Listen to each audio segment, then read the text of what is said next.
Have you guys seen this 97-year-old New York diner that serves Coca-Cola the old-fashioned way?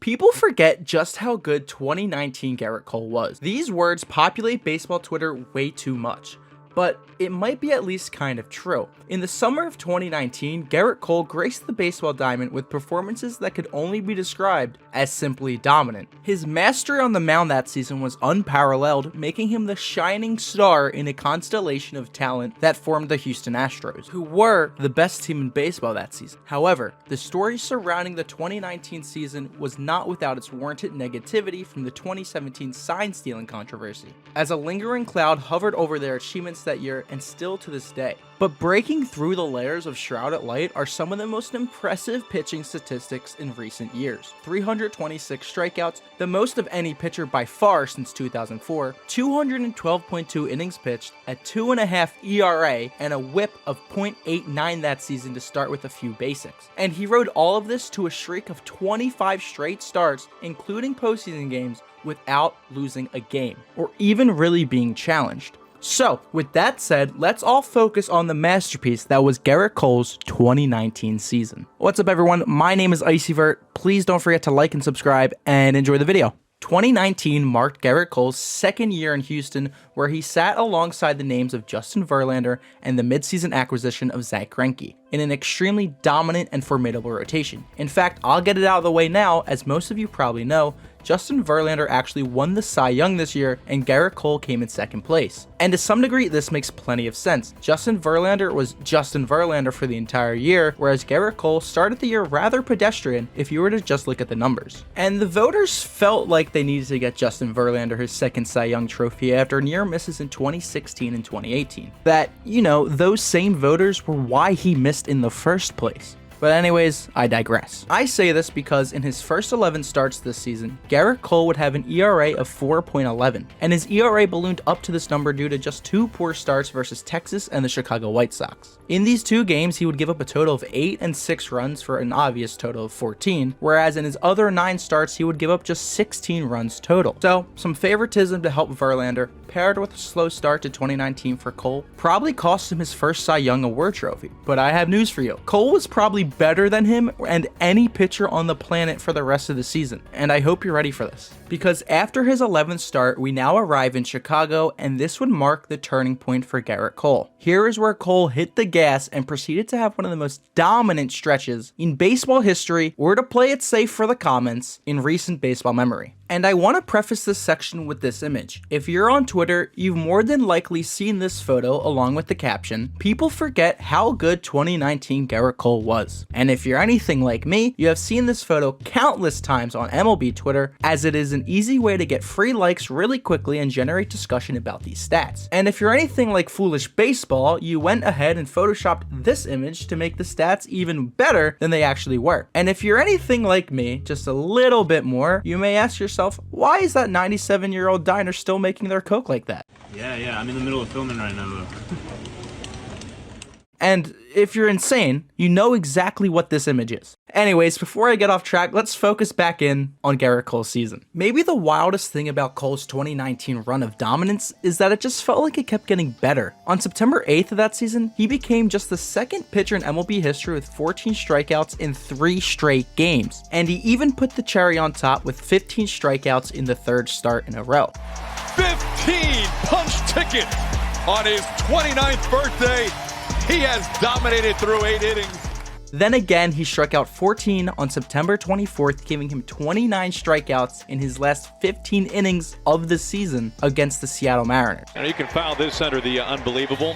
His ERA in September was a 1.07 with 74 strikeouts in 42 innings. That is basically what Jacob deGrom did in the first half of 2021, if you can remember his dominance. And he climbed up to both 200 and 300 strikeouts on the season in the second fewest innings to ever do so. Which means, batter per batter, he was just cooking just about everyone more efficiently than almost anyone had ever done before. And think about that compared to where he started that season, as it was seemingly a night and day difference. And skipping straight to the last game of the season, this is where Cole had his 9th game in a row with over 10 strikeouts, where he became the first pitcher ever to achieve this. Actually, no, I lied. The wildest thing about 2019 Gerrit Cole is that he came to Houston a year earlier as a ground ball pitcher, and they had the bright idea to say, hey, your fastball is really good, why don't you throw it up in the zone? And bam, 326 strikeouts in a season, and the most of any pitcher in Astros history in just 1 year, even more than Nolan Ryan. So nice job, Pirates. You had a former #1 overall pick pitcher who threw gas, and you trained him to never strike out more than a batter per inning when this was there all along. And right now, I'm looking at you, Paul Skeens. Don't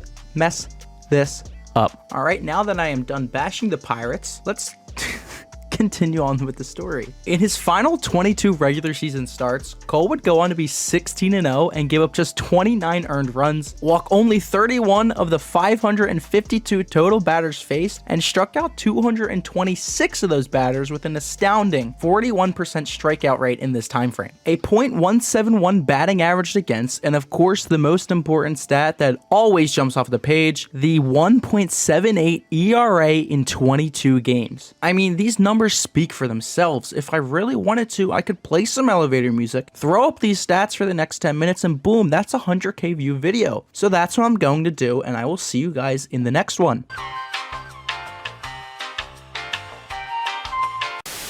Alright, if you like numbers, here's some more. Cole led the American League in ERA, strikeouts, ERA+, FIP, and strikeout rate that season. A trip over to Baseball Savant shows his arsenal, mostly dominated by his ungodly fastball, as it was the best in baseball at pitcher run value, and that's because, in a nutshell, he was top 5% in the league or better in fastball velo, strikeout rate, swing and miss rate, expected batting average, and expected ERA. You are not going to touch him during the season, especially if your name is Javi Baez. Anyways, if it were not already abundantly clear that Cole was masterful this season, he accumulated 7.5 F4 in 2019, which was the highest total of any pitcher, with Jacob deGrom being second at 6.9. Nice. This total of 7.5 puts him firmly in the elite category of pitchers with some elite names. Oh, and how could I forget? Sitting right side along Gerrit Cole is everyone's favorite pitcher, Old Hoss Radburn, with his, and man, I will never forget when he battled Cannonball Titcomb that year. And as you all know, there is a thing about numbers, or stats to be exact, as they obviously don't and never will tell the whole story, because not only was Cole dominating, but he was doing it with ease. When you have video game numbers, you sometimes really seem like you have been dropped right out of MLB The Show, and the batters must have felt this way too, because they stood almost no chance from the jump. 21 of the 33 total games for the season, Cole struck out at least 10 batters with 9 games where he cut down 12 or more. Because of these performances, Cole was thrusted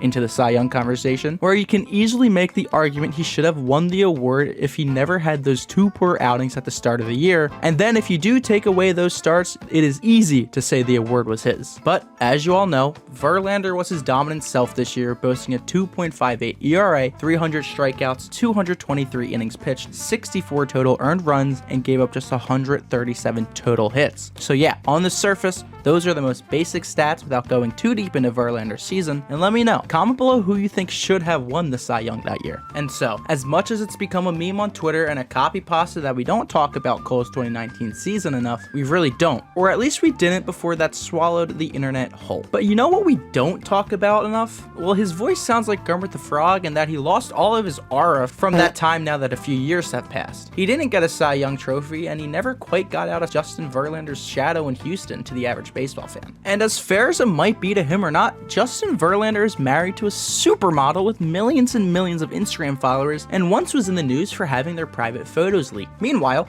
Gerrit Cole drives a truck that his dad gave him in 2006. I know who I'm taking at the end of the day. Give me that 2006 Toyota Tacoma, baby. Justin Verlander has flash. He's won multiple World Series with the Astros and picked up hardware along the way. Cole's image was quieter and spent only a small fraction of his career in Houston, and like it or not, people remember longevity and hardware. Cole's Astro tenure was a lot of good things, but lengthy and award-winning were not any of them. It also doesn't help that we soon found the late 2010s Astros were cheating at baseball, so very few wanted to actually say good things about them and their players for a couple years afterwards, which is fair. But the 2019 postseason was going to be Cole's best chance to cement his legacy before, spoilers, he was going to leave the team and create a different identity for himself. Oh yeah, guess what? He did all of this in a walk year. The final year of a player's contract before becoming a free agent who can sign with any team is normally a huge pressure-filled year to end on a high note. And I wonder if 326 strikeouts was a high enough note already, but now he was going to have the opportunity to do all of this in the playoffs with the whole world watching him. So how did it go, you ask? Well, in baseball, there are three types of players: the playoff riser, the playoff dropper,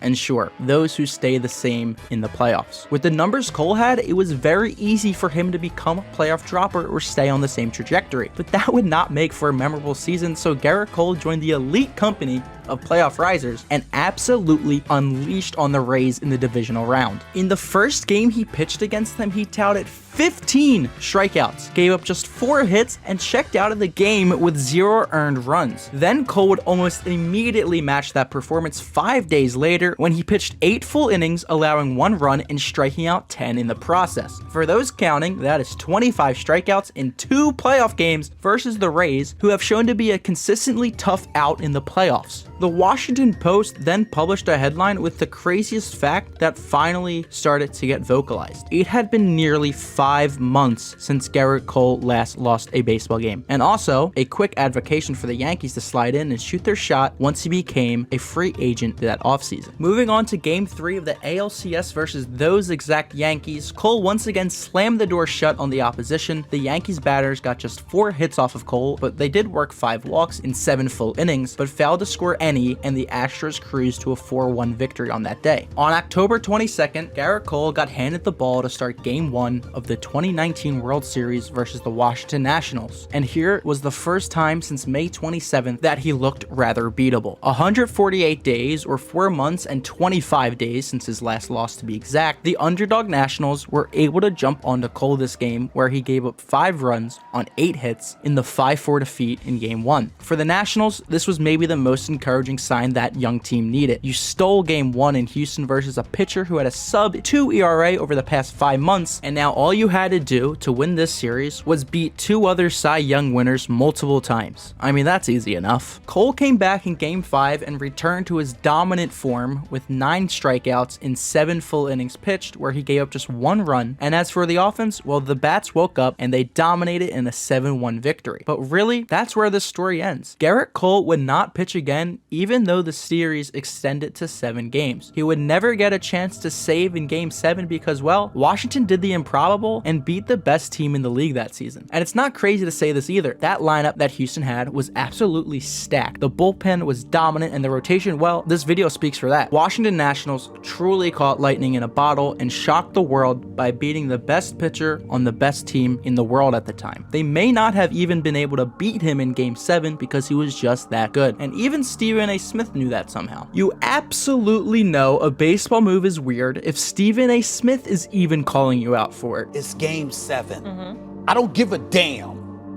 I don't want to see a reserve. I don't want to see somebody coming out of your bullpen unless it's Mariano Rivera. I don't want to see it.